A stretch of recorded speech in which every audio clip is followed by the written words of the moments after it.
Hey, salut, c'est Vincent de chez Hotmatura. Dans le vidéo d'aujourd'hui, on va parler de la standardisation des programmes et d'un outil pour renommer les différents éléments.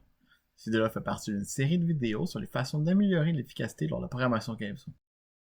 Alors, dans la vidéo aujourd'hui, on va regarder comment simplifier la nomenclature de vos programmes rapidement et comment changer les noms des éléments en quelques clics seulement. Un autre principe que j'aime bien enseigner et utiliser lorsque je fais des programmes est une nomenclature qui est en ligne avec le dessin euh, et le requis du client, en fait.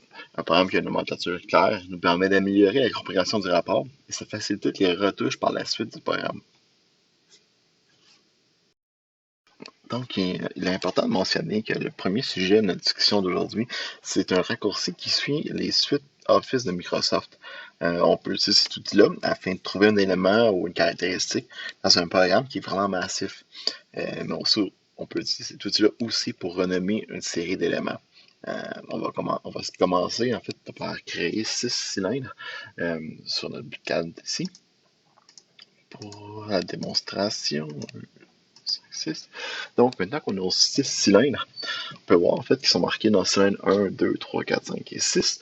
Donc, l'idéal, c'est de renommer ces cylindres-là afin de garder une nomenclature qui est claire, qu'on peut comprendre.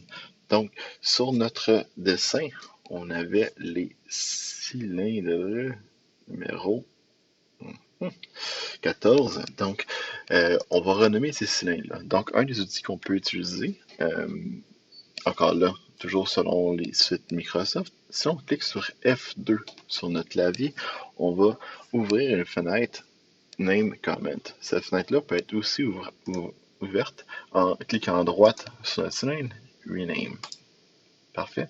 Donc, on voit ici Cylinder 1. Donc, on pourrait juste décider de renommer ces cylindres-là directement ici, cylindre 14, 1, car il faut toujours garder une suite numérique. Donc, on pourrait renommer notre cylindre comme ça, mais c'est une opération qui peut être longue et fastidieuse. Donc, on va cancel. Donc, l'autre outil qu'on peut utiliser, c'est l'outil pour renommer. Donc, CTRL-H pour ouvrir le Search and Replace. CTRL-H, qui est un raccourci Microsoft, on peut aussi ouvrir cette fenêtre-là en venant cliquer sur Edit, Replace. Donc, on va voir le CTRL-F pour Find et CTRL-H pour Replace pour remplacer le mot. Donc, si on veut dire Calypso de chercher Cylinder, on va remplacer par 14 et on va mettre un underscore. Donc, ce que cette opération-là va faire, on va chercher le mot cylindre à l'intérieur de notre programme et le remplacer par le mot qu'on vient d'y inscrire. Donc, et voilà. Donc, on a remplacé nos 6 cylindres par une nomenclature qui est claire. Donc, c'est une cylindre 14 qui représente notre dessin. Et donc, on a changé en 2 clics ce qu'on aurait dû faire en 6 clics déjà pour 6 cylindres. Donc, c'est un programme qui peut avoir 300, 400 trous. Ça peut être une grosse économie de temps. Donc, une fois qu'on a fait nos cylindres, un des trucs que j'utilise, qu'on veut voir avec mon groupe ici en alignement, on va créer un groupe. On va sélectionner en tenant Shift nos 6 cylindres.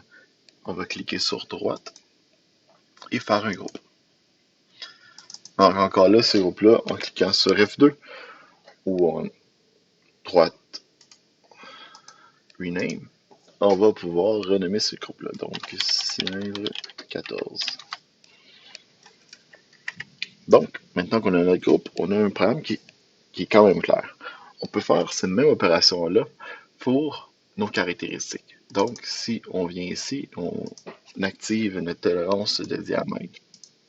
Okay? On peut encore là mettre cette tolérance-là sur nos autres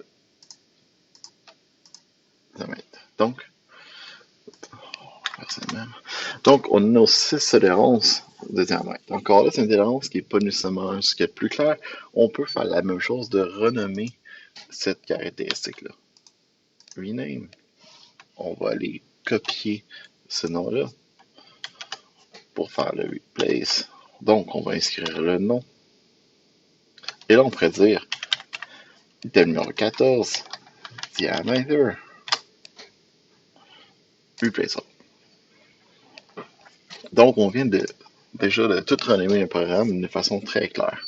encore là, si on fait un groupe, si on groupe nos cylindres, ok, et on renomme ce groupe-là encore, diamètre. Donc, on a un groupe qui devient clair, très précis en fait. Donc, notre rapport va être beaucoup plus clair, nos programmes deviennent beaucoup plus ordonnés de cette façon-là.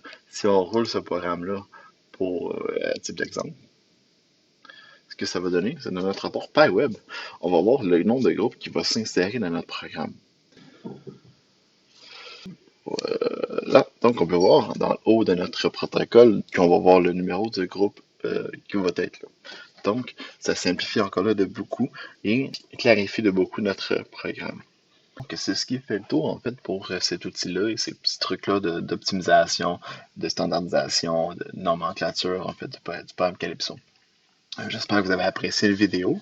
N'hésitez pas à laisser vos questions dans les commentaires ci-dessous. Sur la page YouTube pour plus de vidéos de trucs d'optimisation Calypso en français. Merci.